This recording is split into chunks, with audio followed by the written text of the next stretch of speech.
And even between things that you've done with like Tokyo Jukebox 3, which the two albums for me, which have been such staples, Drama is up there for me now, and Tokyo Jukebox 3, those two for me are just like, man, these are so many different sounds that it's the merge of all the things that you've done over the years. And for me, hearing Tokyo Jukebox 3, you really hear that. You hear what you can do and kind of like the Western influence, but you obviously hear all the different sounds that are more of the different influences that you're talking about here. For me, I ended up hearing Lisa's Rising Hope for the first time years ago, and I was like, that's it. This is where we are now. And, you know, for me, I love the Japanese style of music too. But let's talk a little bit about Drama too, because Drama is the most recent record, and we'll talk about Illumination. When I first opened up Drama, that was the song that popped up. And you're able to go into all these different styles, right? You're able to go heavy, you're able to go a little bit softer. And I want you to walk us a little bit through what the process was for you coming up with the album Drama. Because even just off of Illumination, you can tell that this is a very compositionally sound record. All of them are, but I feel like Drama has even more of a focus on composition, even more than just the guitaring as well. Great observation. I'll try to keep it quick, but Drama is just the culmination of everything that I've always wanted to do and trying to get better at compositionally and in a parallel, obviously playing. I think if you follow my work, hopefully you've noticed that my playing has always kind of increased in its depth and intensity and just gotten better, for lack of a better word, because I've always kept my playing, it's been a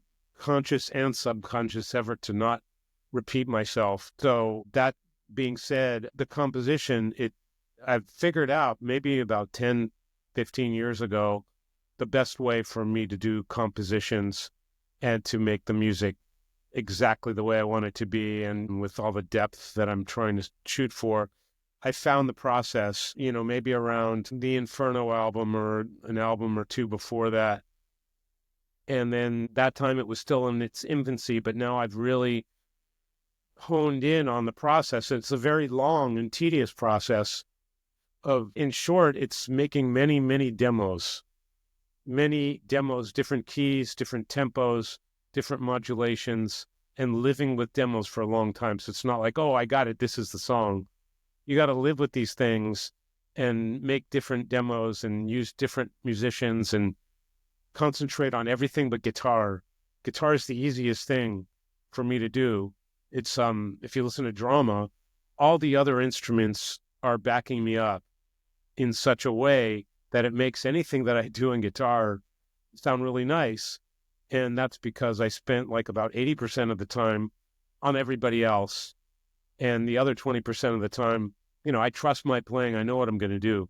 But it takes a lot more work to get everybody else to do exactly the things that are going to make my guitar playing and the entire piece, the composition, most importantly, shine at the end.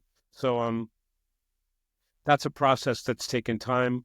Drama took like 2 years to get done. We're going to be playing a lot of that stuff live on this tour that starts in January. It's just, I don't know how I'm going to top this because, whether I like an album or not, the only thing that really matters is people who are listening to it. So if they say, well, I prefer this other era of his career better, that's fine and wonderful because music, when you're a fan of music, it has nothing to do with the artist. It has to do with you, the listener, your experiences when you discovered the music, your experiences when you were listening to the music, what the music helped you with, what the music made you feel bad about, good about. It's all the listener. So I can't control that.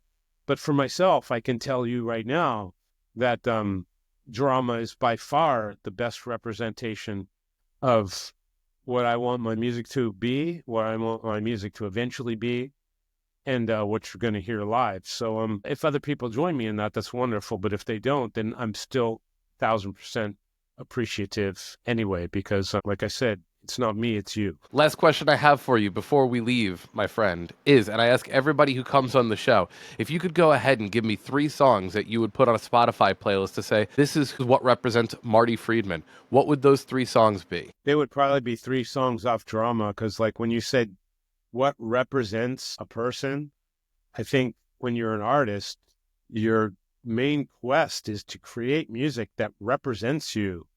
Your main quest is something that you want to put your name on it. And when people see that name, that's the sound. It's almost like a wrestling theme. When you hear that sound, oh, it's this person. So as an artist, you want that sound to be something that you're proud of, right? You don't want people to hear some like awful thing and they say, oh, that's so-and-so. You want to represent yourself in the way that actually defines you as a person. And I will say that I believe my music represents me better than my talking, or if you knew me in person, because I'm pretty much a goofball in person. But in my music, you hear exactly what I am and what exactly I'm trying to do. It's like in art, you can be anything, you can create anything. But in real life, I don't know how to screw in a light bulb. I'm pretty much useless. But in art, you can carve out your identity. So to answer your question, what would be 3 songs that would say Marty Friedman? I would just pick the first 3 off Drama, which would be Illumination, Eternal Child, and Triumph.